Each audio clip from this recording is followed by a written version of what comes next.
Hello students, welcome to YouTube channel of Gyan Tripti college. हम BSc final year nuclear physics को continue कर रहे हैं। लास्ट लेक्चर में हमने यूरेनियम के बारे में कुछ पढ़ा था, फिशन के बारे में यानी कि विखंडन के बारे में, जिसमें मैंने आपको चैन रिएक्शन करवाई थी और मैंने आपको बोला था कि नेक्स्ट टाइम मैं आपको condition for sustainability of chain reaction करवाऊंगी।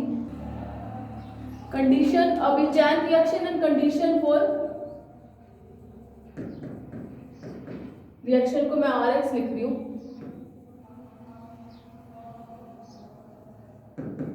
For sustaining self sustaining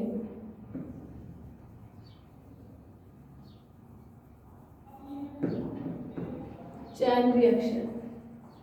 अब ये क्या चीज होती है? कल आप लोगों ने चैन रिएक्शन तो कर लिया है, आज नई चीज है condition for self sustaining chain reaction. Self sustaining को बोला जाता है स्वपोषी, तो इसको हिंदी में बोलते हैं श्रृंखला अभिक्रिया। वह स्वपोषी श्रृंखला अभिक्रिया के लिए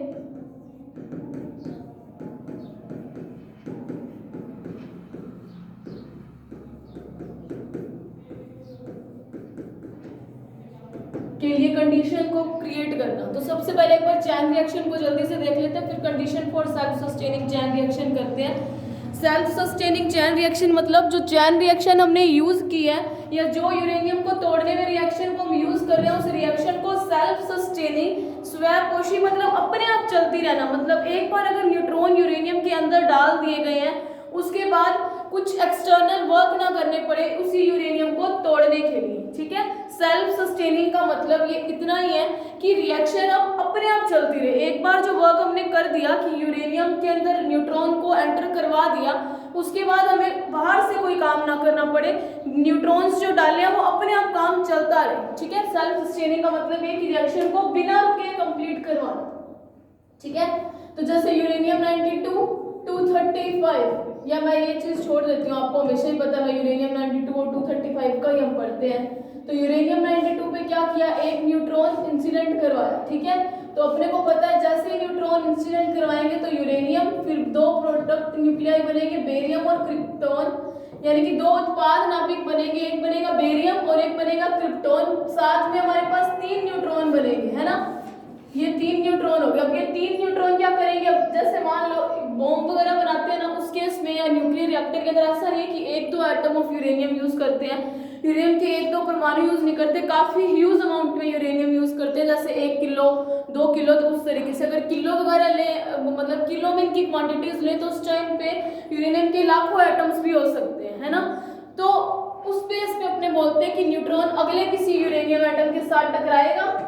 इसको मैं अलग पेन से दिखाती हूँ आपको। ये अब फिर से एक यूरेनियम से टकराया, बेरियम क्रिप्टॉन जो बनना था, 2 प्रोडक्ट न्यूक्लियर यानी कि 2 उत्पाद नाभिक, साथ में 3 न्यूट्रॉन्स। ठीक है, इस यूरेनियम इसने भी न्यूट्रॉन, ये वाला जो न्यूट्रॉन था इसने भी बेरियम क्रिप्टॉन बनाया, साथ में 3 न्यूट्रॉन्स बना दिए।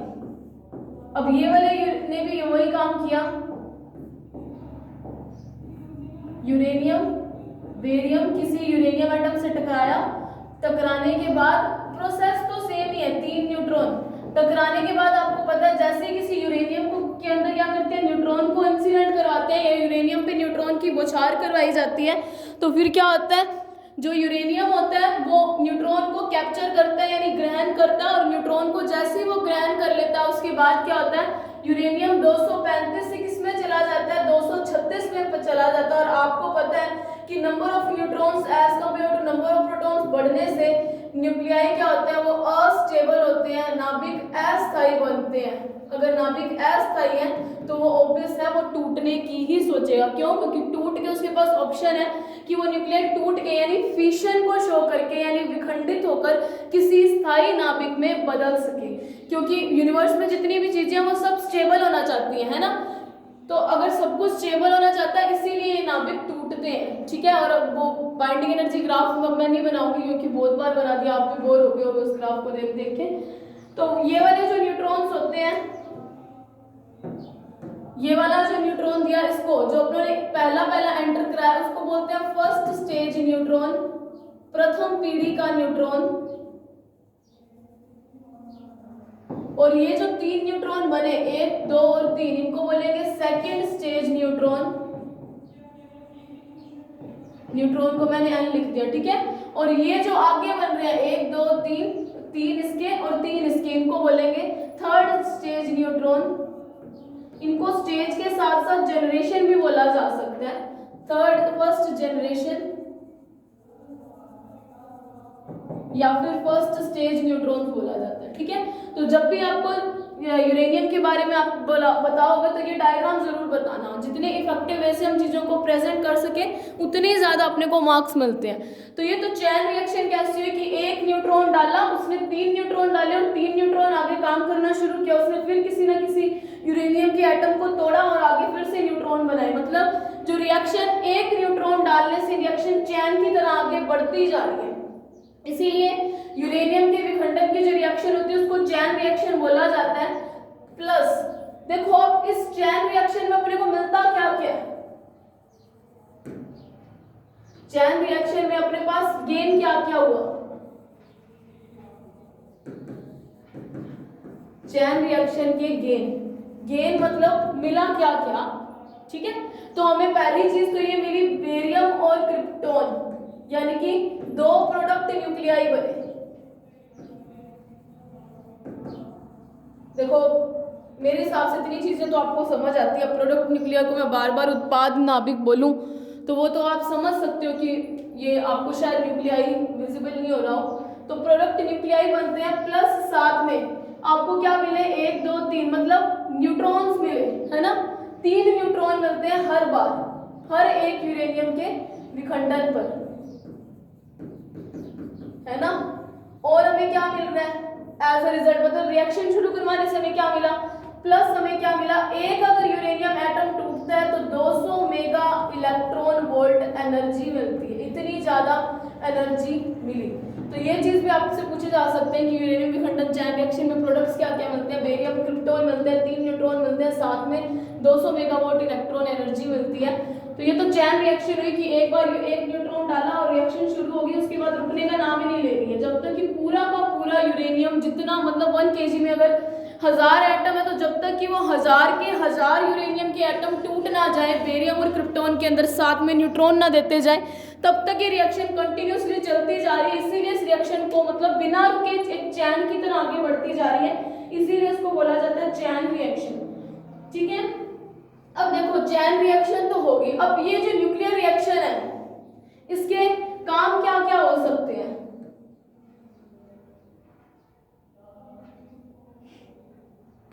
देखो अब ये जो न्यूक्लियर रिएक्शन अपने को मिली, अब नाभिकीय विखंडन होने से अपने को फायदा क्या है, न्यूक्लियर फ्यूजन के फायदे। तो फायदा क्या है, अगर हम एक नाभिक को यूरेनियम को तोड़ते हैं तो पहला फायदा तो ये है कि हमें 200 मेगा इलेक्ट्रॉन वोल्ट की एनर्जी मिल रही है और साथ में 3 न्यूट्रॉन मिल रहे हैं। 200 मेगावाट की इलेक्ट्रॉन की एनर्जी तो सिर्फ एक न्यूट्रॉन दे रहा था जब एक यूरेनियम का एटम टूटता था, तो ये 3 आगे एटम टूटेंगे तो ये भी तो 3 न्यूट्रॉन, साथ में 200 मेगावाट की एनर्जी मिल रही है, इधर भी 200 मेगा इलेक्ट्रॉन वोल्ट की एनर्जी मिल रही है, इधर भी 200 मेगा इलेक्ट्रॉन वोल्ट की एनर्जी मिल रही है। तो फायदा हमें ये हुआ इस पूरे प्रोसेस के अंदर कि एक तो हमें ह्यूज अमाउंट ऑफ एनर्जी मिल रही है, इतनी ज्यादा अमाउंट की एनर्जी मिल रही है, इतनी ह्यूज अमाउंट मिल रही है एनर्जी की कि उस एनर्जी को बॉम्ब ब्लास्ट की तरह यूज किया जा सकता है।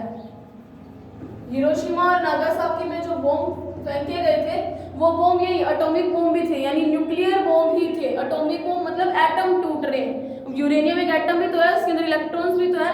बात हम सिर्फ नाभिकीय फिजिक्स पढ़ते हैं इसलिए हम यूरेनियम न्यूक्लियाई बोल देते हैं, ठीक है। तो हिरोशिमा और नागासाकी में ऐसे ही बॉम्ब फोड़े गए थे, ऐसे ही बॉम्ब फेंके गए थे और इतनी ज्यादा अमाउंट की एनर्जी मिलती है कि बहुत बड़ा डिस्ट्रक्शन क्रिएट हो सकता है, मतलब बहुत बड़ा विनाश हो सकता है अगर हम कुछ मतलब 1 kg ऑफ यूरेनियम को यूज करके हम बॉम्ब बनाए तो बहुत बड़ा एक तरीके से ब्लास्ट हो सकता है। तो दूसरा फायदा क्या हुआ इसका, पहला फायदा तो ब्लास्ट हो गया, अब दूसरा फायदा इसका पीसफुल पर्पसेस भी हो सकता है।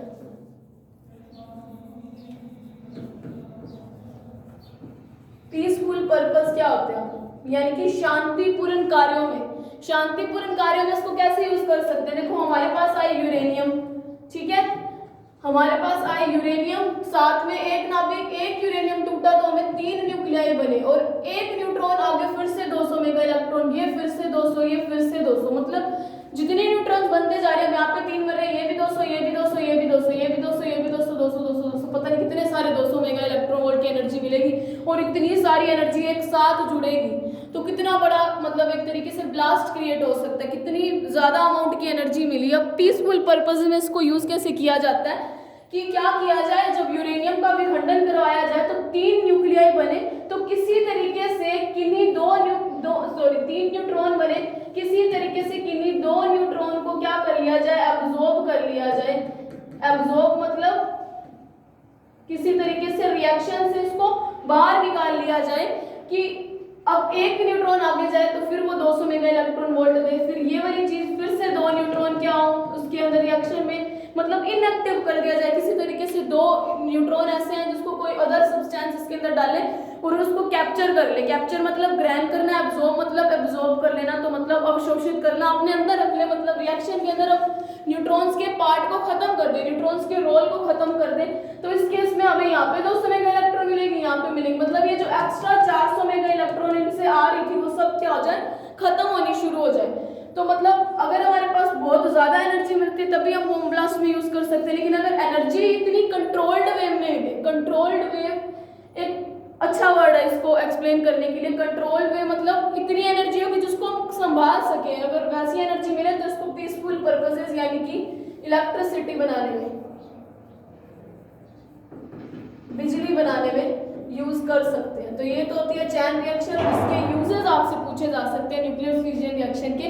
तो पहला यूजेस तो बॉम्ब ब्लास्ट और दूसरा पीसफुल पर्पसेस यानी इलेक्ट्रिसिटी बनाने में। इंडिया में भी इलेक्ट्रिसिटी बनाने में न्यूक्लियर प्लांट्स लगाए हुए हैं, नाभिकीय प्लांट लगाए हुए हैं, लेकिन इतने ज्यादा अमाउंट में नहीं है क्योंकि यूरेनियम जो जिसको हम यूज करते हैं वो भी इतना ज्यादा नहीं है। तो चैन रिएक्शन को सस्टेनेबल करने के लिए यानी कि सेल्फ सस्टेनिंग करने के लिए जो अपना टॉपिक है सेल्फ सस्टेनिंग चैन रिएक्शन बनाने के लिए हमारे पास अब पता चलेगा कि किस तरीके से इस रिएक्शन को कंटिन्यू कर सकते हैं, क्या क्या प्रॉब्लम्स आती हैं इस रिएक्शन के दौरान, या क्या क्या ऐसा काम करना पड़ेगा कि जिससे ये रिएक्शन पीसफुल मैनर में यूज आ सके। पीसफुल मैनर मतलब शांतिपूर्ण कार्यों में हम यूज कर सके। तो कंडीशन फॉर सेल्फ सस्टेनिंग करते हैं। ये चीजें अगर रह गई थी इसीलिए मैंने आज आपको वापस बताया।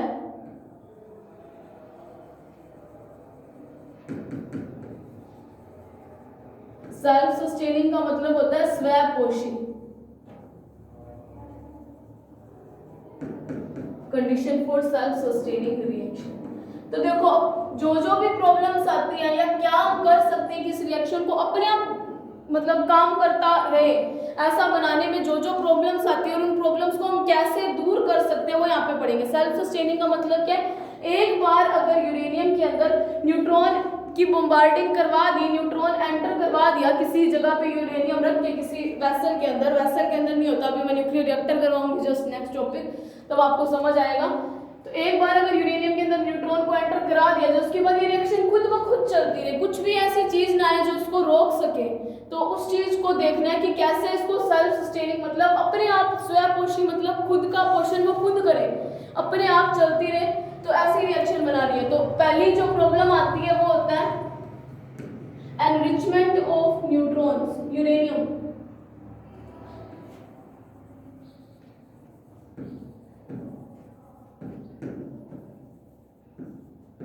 यानी कि यूरेनियम को समृद्ध करना। अब ये क्या चीज होती है,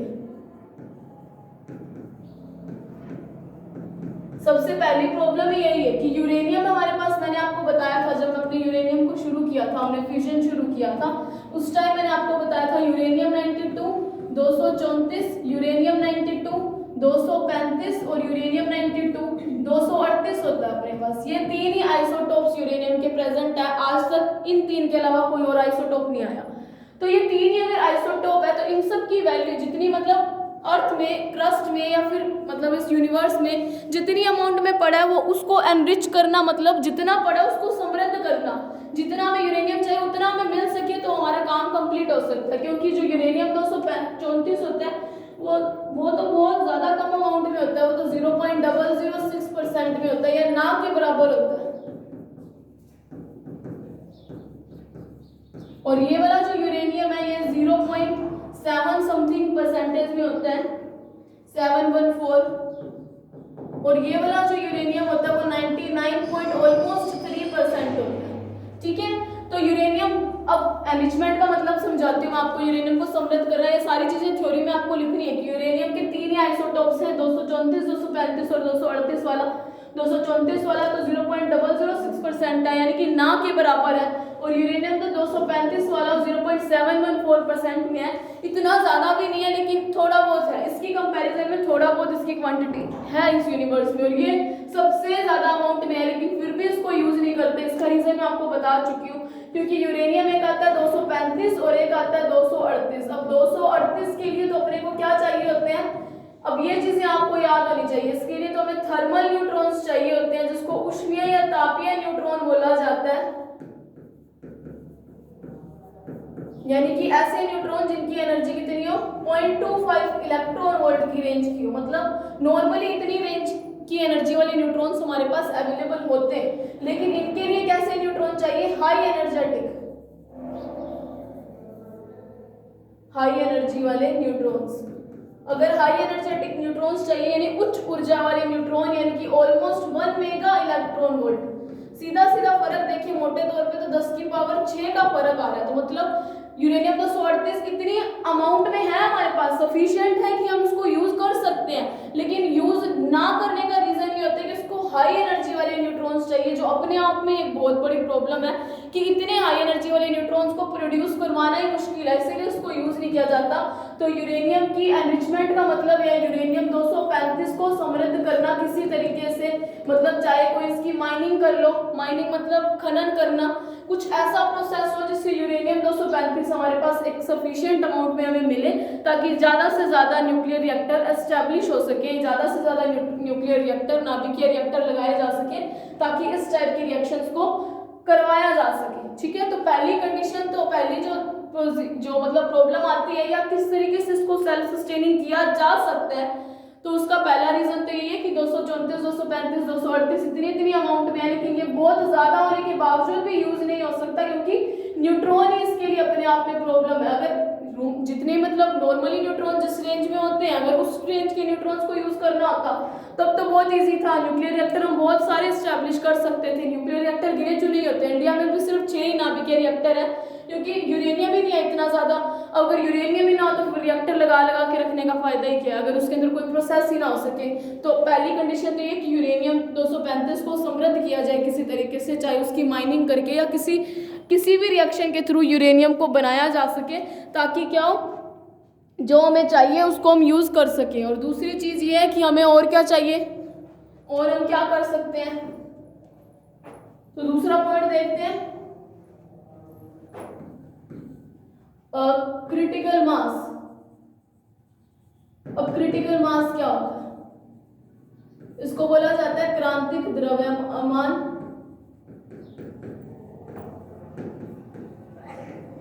देखो क्रांतिक द्रव्यमान क्या होता है, सबसे पहले तो अपने पढ़ रहे हैं यूरेनियम के ऊपर एक न्यूट्रॉन को, अगर ये न्यूट्रॉन है, इसको मैंने जैसे इंसिडेंट करवाया तो वो एक यूरेनियम, बेरियम प्लस क्रिप्टॉन, यानी कि प्रोडक्ट न्यूक्लियर यानी उत्पाद नाभिक, 3 न्यूट्रॉन्स बने। अब ये जो तीनों न्यूट्रॉन होते हैं ना, ये अलग अलग टाइप के न्यूट्रॉन्स होते हैं। हाँ, ये बोला जाता है कि इन न्यूट्रॉन्स की यानी फर्स्ट सेकंड स्टेज में न्यूट्रॉन्स की एनर्जी बहुत हाई होती है, मैं आपको कल बता चुकी हूँ। तो इनको पहले एक रिक्वायर्ड एनर्जी के अंदर, रेंज के अंदर लेके आते हैं, कहीं ऐसा ना हो कि ये 2 से 3 मेगा इलेक्ट्रॉन वोल्ट ऑलमोस्ट ये एनर्जी के ये मिलते हैं न्यूट्रॉन्स। तो अगर इन न्यूट्रॉन्स को फर्दर रिएक्शन में पंचरिंग होने से रोकने के लिए, पंचरिंग में बता चुकी हूँ कि सीधा यूरेनियम के अंदर से होकर निकल ना जाए बिना तोड़े, तो पंचरिंग होने से रोकने के लिए मॉडरेटर्स का भी यूज करते हैं। तो न्यूक्लियर रिएक्टर पढ़ेंगे तो अच्छे से आपको ये चीजें समझ आई होगी, और मेरे हिसाब से अभी भी आ गई होगी। तो ये न्यूट्रॉन्स जो निकलते हैं ना, ये 3 न्यूट्रॉन जो बने और ये वाले न्यूट्रॉन्स बने, ये न्यूट्रॉन्स बने, सब न्यूट्रॉन्स अलग अलग टाइप के होते हैं। कुछ न्यूट्रॉन्स तो ऐसे होते हैं जिनको डिलेड न्यूट्रॉन्स बोला जाता है। अब डिलेड न्यूट्रॉन्स को हिंदी में क्या बोलते हैं मुझे नहीं पता, मैं आपको कल बता दूंगी। और कुछ न्यूट्रॉन्स आते हैं, प्रॉम्प्ट न्यूट्रॉन्स आते हैं, इसको शेयर बोलते होंगे शायद, और प्रॉम्प्ट को नहीं, मुझे आइडिया ही नहीं है इसको क्या बोलते हैं। तो यूरेनियम का जो विखंडन कराते हैं तो हमारे पास दो तरीके के न्यूट्रॉन्स बनते हैं। पहला न्यूट्रॉन है डिलेड न्यूट्रॉन्स और दूसरे हैं प्रॉम्प्ट न्यूट्रॉन्स। डिलेड न्यूट्रॉन्स ऐसे होते हैं या प्रॉम्प्ट न्यूट्रॉन्स पढ़ते हैं, ऐसे होते हैं कि जैसे ही यूरेनियम के अंदर एक न्यूट्रॉन एंटर करवाया तो रिएक्शन, अभी न्यूट्रॉन जस्ट एंटर हुआ 10 की पावर -14 सेकंड के अंदर अंदर न्यूट्रॉन्स बन जाए। अगर 10 की पावर विदिन 10⁻⁻14 सेकंड रेंज के अंदर अगर कुछ न्यूट्रॉन्स यूरेनियम को तोड़ के बनते हैं तो ऐसे न्यूट्रॉन्स को तो बोला जाता है प्रॉम्प्ट न्यूट्रॉन्स, ठीक है।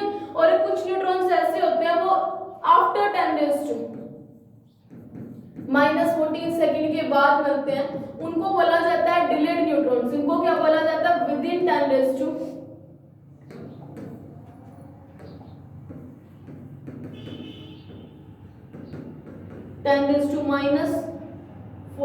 Second range. वापस से देखते हैं न्यूट्रॉन्स कैसे हुए, फिर आपको हिंदी वाली प्रॉब्लम भी हो जाती है। देखो न्यूट्रॉन्स दो टाइप के होते हैं, दो टाइप से न्यूट्रॉन्स रिलीज हो सकते हैं। पहले तो हो सकते हैं डिलेड न्यूट्रॉन्स टाइप के या प्रॉम्प्ट न्यूट्रॉन्स। ये आप नहीं देख के बता सकते कि कौन से न्यूट्रॉन्स बने हैं, प्रॉम्प्ट न्यूट्रॉन्स बनते हैं, डिलेड किसी भी टाइप के बन सकते हैं। हो सकता है कि इस न्यूक्लियर रिएक्शन को कराने के टाइम जब करवाया सारे के सारे न्यूट्रॉन्स ही प्रॉम्प्ट हो सकता है कि ये प्रॉम्प्ट हो ये दो डिलेड हो, या हो सकता है सारे के सारे डिलेड हो सकता है ये दो प्रॉम्प्ट हो ये डिलेड हो, या कुछ भी हो सकता है, कोई भी पॉसिबिलिटी बन सकती है, ठीक है। तो डिलेड न्यूट्रॉन ऐसे होते हैं जो आफ्टर 10⁻⁻14 सेकंड के बाद बनते हैं, 10 की पावर -14 सेकंड के टाइम लेने के बाद बनते हैं। जैसे यूरेनियम के अंदर न्यूट्रॉन की बौछार करवाई, बॉम्बार्डिंग करवाई, तो 10 की पावर -14 सेकंड का टाइम लगा। इस 10 की पावर -14 सेकंड के बाद जितने भी न्यूट्रॉन्स बनेंगे उसको तो बोलेंगे डिलेड न्यूट्रॉन्स, ठीक है। और कुछ न्यूट्रॉन ऐसे होंगे जो यूरेनियम के अंदर न्यूट्रॉन आएंगे 10 की पावर -14 सेकंड से पहले, मतलब इतना टाइम तो हुआ ही नहीं, उससे पहले ही न्यूट्रॉन्स बन गए, ऐसे न्यूट्रॉन्स को बोलेंगे प्रॉम्प्ट न्यूट्रॉन्स। हालांकि प्रॉम्प्ट या डिलेड न्यूट्रॉन्स की डेफिनेशंस आपसे नहीं कोई पूछेगा, लेकिन आपको पता होना चाहिए कि कौन से न्यूट्रॉन क्या होते हैं। तो प्रॉम्प्ट और डिलेड न्यूट्रॉन्स समझ आए होंगे आपको। और क्या क्या प्रॉब्लम आती है, क्रिटिकल मास समझाने से पहले मैं चीजें बता रही हूँ आपको। और कई बार ऐसा होता है कि जो न्यूट्रॉन्स मिलते हैं उनकी एनर्जी बहुत हाई होती है। अगर इनकी एनर्जी बहुत हाई होगी तो आपको पता है क्या काम होगा? पंचरिंग। पंचरिंग का मतलब आप समझ चुके होंगे, यूरेनियम के अंदर न्यूट्रॉन आया, इतनी हाई वेलोसिटी थी कि इसके अंदर से होकर निकल गया, यूरेनियम टूटा ही नहीं, इसको बोलते हैं पंचरिंग। हालांकि मॉडरेटर्स लगाए हुए होते हैं, मॉडरेटर्स डाले होते हैं सिस्टम के अंदर कि यूरेनियम जो न्यूट्रॉन्स बन रहे हैं उनकी वेलोसिटी को कुछ कम किया जा सके। लेकिन इनकेस अगर मॉडरेटर्स को के साथ इंटरेक्ट करने से पहले ही न्यूट्रॉन यूरेनियम से टकरा जाए तब ऐसा केस आएगा कि पंचरिंग हो सकती है, कंडीशंस हो सकती हैं, ऐसा हो ये जरूरी नहीं है।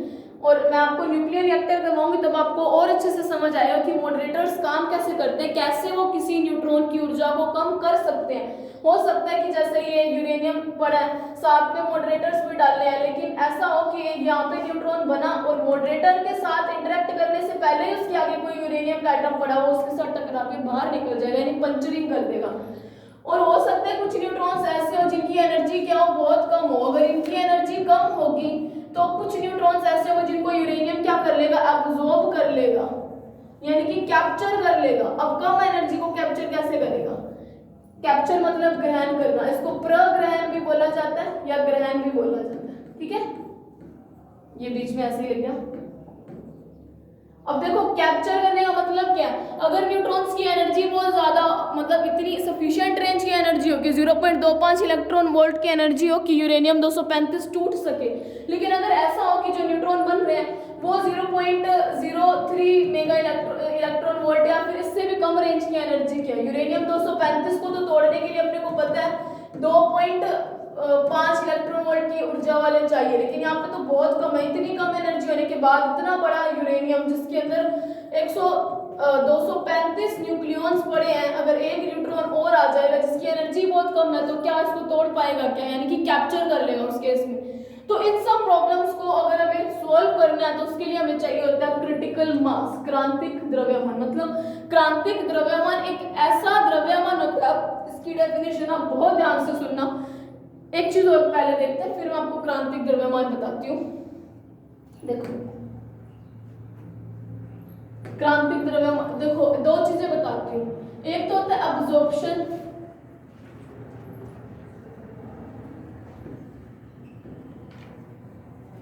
और एक होता है एमिशन।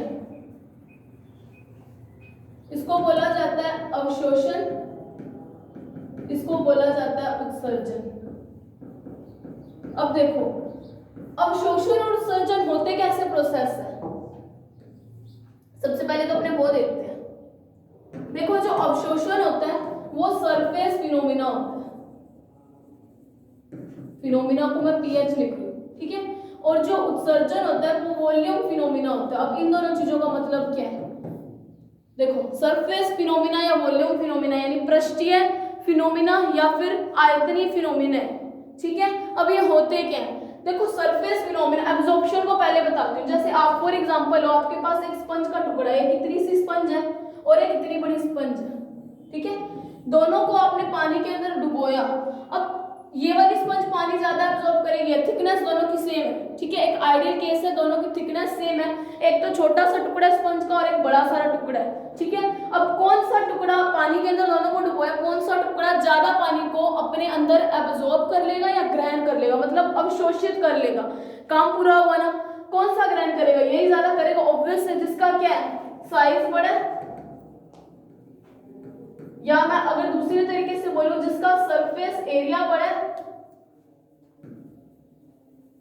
यानी कि अगर देखो सेम थिकनेस का था, लेकिन अब फर्क किससे बड़ा, कौन ज्यादा एब्जॉर्ब करेगा, जिसका साइज बड़ा है यानी सरफेस एरिया बड़ा है। अगर बड़े वाले स्पंज का, इधर वाले स्पंज का सरफेस एरिया बड़ा है, इसीलिए इसने अवशोषण ज्यादा किया, यानी साइज बड़ा है या सरफेस एरिया बड़ा है, बाहरी सतह बड़ी है इसकी, इसीलिए इसने अवशोषण ज्यादा किया। इसीलिए बोला जाता है कि जो एब्जॉर्प्शन होता है वो सरफेस फिनोमिना होता है। अब एमिशन वॉल्यूम फिनोमिना कैसे हुआ, अब वो देखते हैं, ठीक है। यूरेनियम लिया आपने, ठीक है, मान लिया कि 10 ग्राम यूरेनियम लिया। इस यूरेनियम को आपको क्या करना है, विखंडित करना है, फिशन करना है, तोड़ना है, फिशन, ठीक है।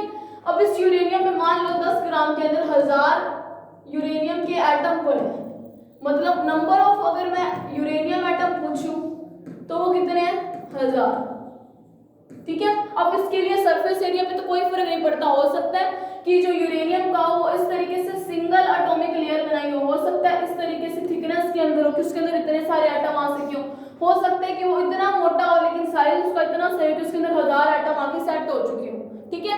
यानी कि अब सरफेस पे कोई फर्क नहीं पड़ा, नंबर ऑफ यूरेनियम एटम।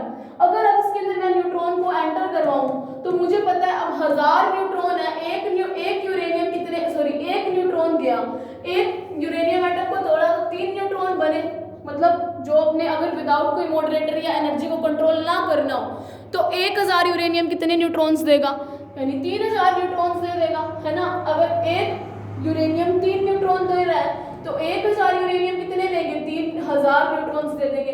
तो अब न्यूट्रॉन्स कितने ज्यादा बन रहे हैं, किस चीज पे डिपेंड कर रहे हैं, नंबर ऑफ यूरेनियम एटम पर। नंबर ऑफ यूरेनियम एटम का मतलब क्या होता है, उसके वॉल्यूम से फर्क पड़ता है। इसीलिए बोला जाता है कि एमिशन एक वॉल्यूम फिनोमिना है और अवशोषण यानी एब्जॉर्प्शन एक सरफेस फिनोमिना। सरफेस के अंदर उसकी पृष्ठ देखी जाती है, हो सकता है नंबर ऑफ एटम कितना भी थिन क्यों ना हो, लेकिन उसका सरफेस एरिया जितना बड़ा होगा उतना ही ज्यादा वो किसी चीज को एब्जॉर्ब कर पाएगा, अवशोषित कर पाएगा। लेकिन अगर वॉल्यूम बहुत बड़ा होगा इसका मतलब ये होगा कि नंबर ऑफ एटम्स बहुत बड़े हैं, बहुत ज्यादा हैं, और अगर नंबर ऑफ एटम्स बहुत ज्यादा है तो आपको पता है न्यूट्रॉन कितने बने, 3000 न्यूट्रॉन्स। और अगर मैं अदर वर्ड्स में आपको दिखाऊं ना तो इन 3000 न्यूट्रॉन्स का मतलब ये हुआ कि न्यूट्रॉन का उत्सर्जन कितना हो रहा है एक यूरेनियम एटम से, एमिशन ऑफ न्यूट्रॉन्स भी कितने हो रहे हैं, 3000 न्यूट्रॉन्स एमिट हो रहे हैं, है ना। उत्सर्जन भी कितना हुआ 3000 न्यूट्रॉन्स का, तो मतलब उत्सर्जन किस पे डिपेंड कर रहा है, नंबर ऑफ एटम पे यानी कि परमाणुओं की संख्या पे, और नंबर ऑफ एटम किस पे डिपेंड करते हैं, वॉल्यूम पे डिपेंड करते हैं। अगर ये वॉल्यूम पे डिपेंड करते हैं तो उत्सर्जन एक वॉल्यूम एक या उत्सर्जन एक वॉल्यूम फिनोमिना और अवशोषण एक सरफेस फिनोमिना, ठीक है। तो ये चीज हुआ। अब मैं आपको क्रिटिकल मास पे लेके चलती हूँ। तो क्रिटिकल मास क्या चीज है, अब देखो क्रिटिकल मास क्या होता है। तो क्रिटिकल मास एक ऐसा मास होता है जो क्या करे, एक न्यूट्रॉन एक यूरेनियम एटम से टकराया, 3 न्यूट्रॉन्स दिए। अब 3 न्यूट्रॉन में से 2 न्यूट्रॉन तो किसी तरीके से एब्जॉर्ब हो जाए, सिर्फ एक न्यूट्रॉन आगे काम करे, फिर एक न्यूट्रॉन यूरेनियम एटम को तोड़ेगा, 3 न्यूट्रॉन्स मिले, 2 फिर से एब्जॉर्ब हो जाए, सिर्फ एक ही न्यूट्रॉन काम करना शुरू करे। मतलब क्या हुआ, 3 में से एक न्यूट्रॉन काम करे, 2 खत्म कर दिए जाए, किसी तरीके से कोई एब्जॉर्ब कर ले, कोई अदर एलिमेंट एब्जॉर्ब कर ले। और इसके अंदर भी सेम। तो मतलब अगर एक ही न्यूट्रॉन काम करता चले, अगर यूरेनियम का ऐसा मास लिया जाए, ऐसा द्रव्यमान यूरेनियम का लिया जाए कि सिर्फ एक ही न्यूट्रॉन रिएक्शन के अंदर काम चलाता जाए, तो ऐसे यूरेनियम के मास को बोला जाता है क्रिटिकल मास। ठीक है, ऐसे यूरेनियम के मास को क्या बोला जाता है, क्रिटिकल मास। और लेकिन अगर ऐसा केस हो जाए, यानी कि इस केस में क्या है, उत्सर्जन और प्लस अवशोषण दोनों चल रहे हैं, यही चल रहा है क्या। अवशोषण कैसे हुआ, 2 न्यूट्रॉन अब्सॉर्ब कर लिए, उत्सर्जन कैसे हुआ, यूरेनियम 3 न्यूट्रॉन्स बनाता जा रहा है। ठीक है, ऐसा मास, ऐसा यूरेनियम का वह न्यूनतम द्रव्यमान जिससे क्या हो, बनने वाले 3 न्यूट्रॉन में से 2 न्यूट्रॉन तो अवशोषित हो जाएं और केवल एक ही न्यूट्रॉन इस चैन रिएक्शन को कंटिन्यू करे, ऐसे यूरेनियम के द्रव्यमान को क्रिटिकल मास बोला जाता है। और अगर मास क्रिटिकल मास की कंपैरिजन में ज्यादा हो, अब देखो क्रिटिकल मास क्या हुआ, वो मिनिमम मास जिससे केवल क्या हो, चैन रिएक्शन क्या आराम से चलती रहे, मतलब अवशोषण और उत्सर्जन दोनों। लेकिन अगर किसी यूरेनियम ऐसा लिया कि उसका मास क्या हो, क्रिटिकल मास से ज्यादा हो, क्रिटिकल मास को मैं Cm लिख देती हूँ, ठीक है, यानी कि क्रांतिक द्रव्यमान Cm से ज्यादा हो यूरेनियम का मास। ठीक है, यूरेनियम का मास, एक मिनट ऐसे लिखते हैं, mass of uranium is greater then Cm, critical mass से ज्यादा हो। इस केस में क्या होता है, इस केस में ये रिएक्शन आराम से नहीं चलती, इसको बोला जाता है सुपर क्रिटिकल।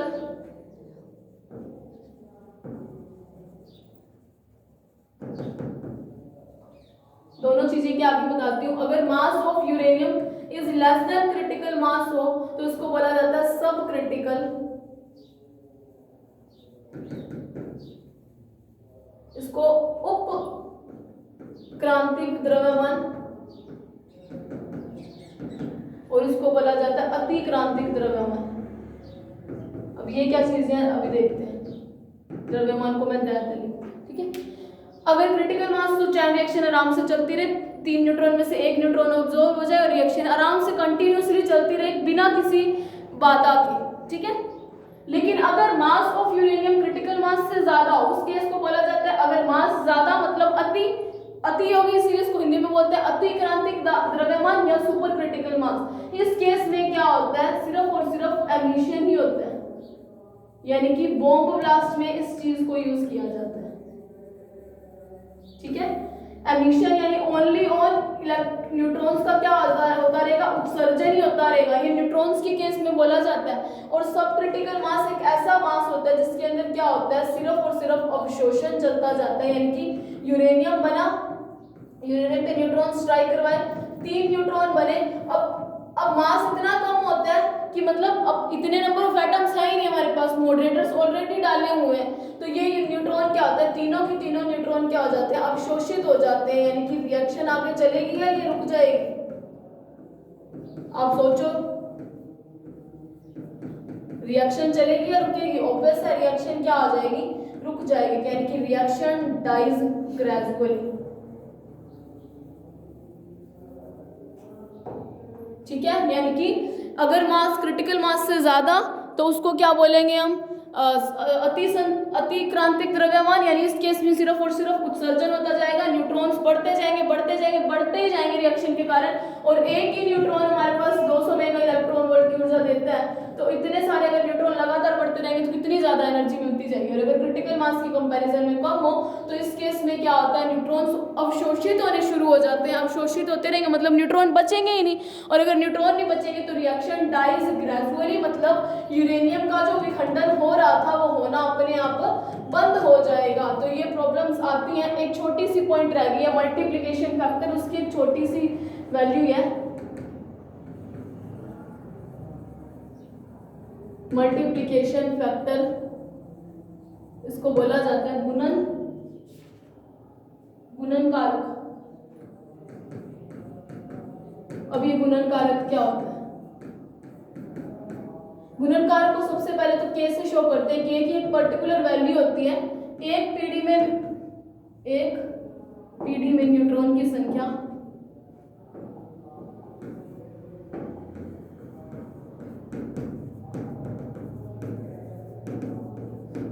डिवाइडेड बाय पूर्वोत्तर पीढ़ी में न्यूट्रॉन की संख्या।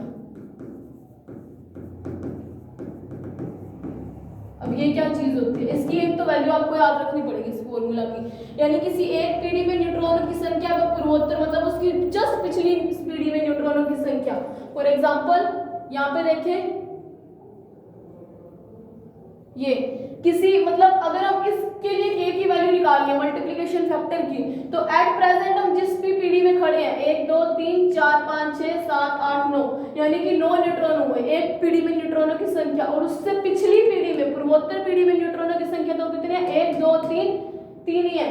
9 डिवाइडेड बाय 3, तो इसके लिए कितनी वैल्यू आएगी? 3 आएगी। तो ये एक ऐसी चीज होती है जिसको इस तरीके से यूज करते हैं। आपको फॉर एग्जांपल समझ आया होगा, एक पीढ़ी में न्यूट्रॉनों की संख्या डिवाइडेड बाय दूसरी पीढ़ी में न्यूट्रॉनों की संख्या के रेशियो को बोला जाता है, क्या बोला जाता है? इसको मल्टीप्लिकेशन फैक्टर या गुणन कारक। इसको आपकी डेफिनेशन आपके पेपर में आ सकती है। गुणन कारक की भी 3 वैल्यू हो सकती हैं।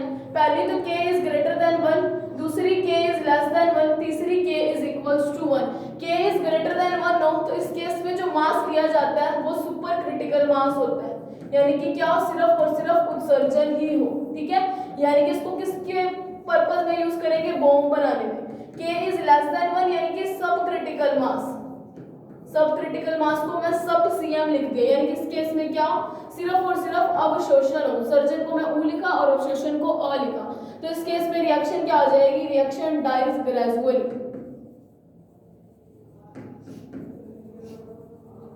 और ये केस जो होता है k इज ग्रेटर देन 1, इस केस में होता है क्रिटिकल मास,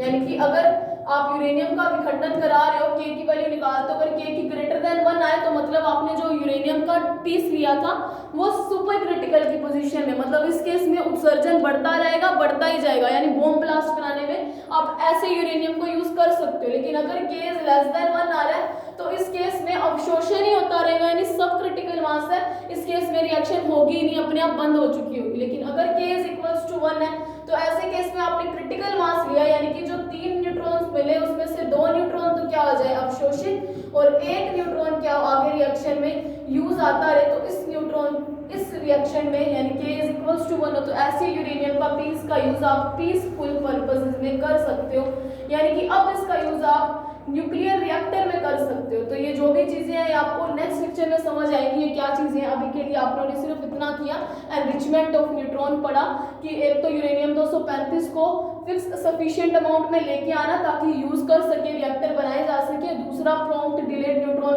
समझा आपने, एमिशन समझा किस तरीके से वो सरफेस फिनोमिना है, आप सॉरी एमिशन समझा किस तरीके से वो वॉल्यूम फिनोमिना, अवशोषण समझा वो सरफेस फिनोमिना। तो फिर क्रिटिकल मास आया कि क्या क्रिटिकल मास है, फिर उसके बाद आपने को सब क्रिटिकल और सुपर क्रिटिकल मास पता चले और ये सब चीजें, फिर k की वैल्यू पता चली है। एज इट इज आपको याद रखना पड़ेगा, थ्योरी में आपको लिखना पड़ेगा। तो मेरे हिसाब से आपको ये टॉपिक समझ आया होगा और मैंने प्रॉपर ध्यान दिया है कि आपको हिंदी में बताया जाए। So thank you very much.